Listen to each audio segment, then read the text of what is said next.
अस्सलाम वालेकुम फ्रेंड्स, आज हम आपको ड्रामा सीरियल चाल की नेक्स्ट एपिसोड के बारे में बताएंगे, जिसकी 27 एक साथ मुकम्मल हो चुकी हैं। अगली किस्त में आप देखेंगे कि ईशा, जो कि अब जैद की बीवी है, जैद की पर्सनैलिटी को मुकम्मल तौर पर चेंज करने में लगी हुई है। ईशा और जैद दोनों किचन में बातें कर रहे होते हैं कि अरसल आ जाता है। उसको ये सब देखकर बहुत बुरा लगता है और वो दोनों से कहता है कि ये सब यहाँ नहीं, कमरे में जाके करो, क्योंकि वो ईशा को छोड़कर बहुत पछता रहा है।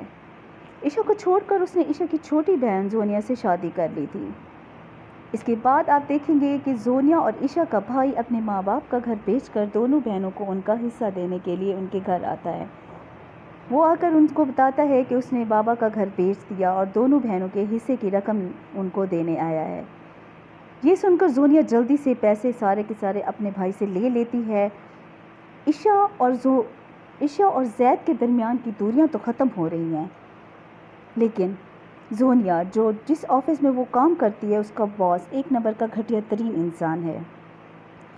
वो जोनिया को डिनर पे ले जाने के लिए कहता है। पहले तो अरसल मना कर देता है, लेकिन अब एक बार फिर से बॉस का ऑर्डर हुआ है कि वो जोनिया उसके साथ डिनर पर चले। अब देखते हैं कि जोनिया क्या फ़ैसला करती है। वीडियो देखने का शुक्रिया। अल्लाह हाफिज़।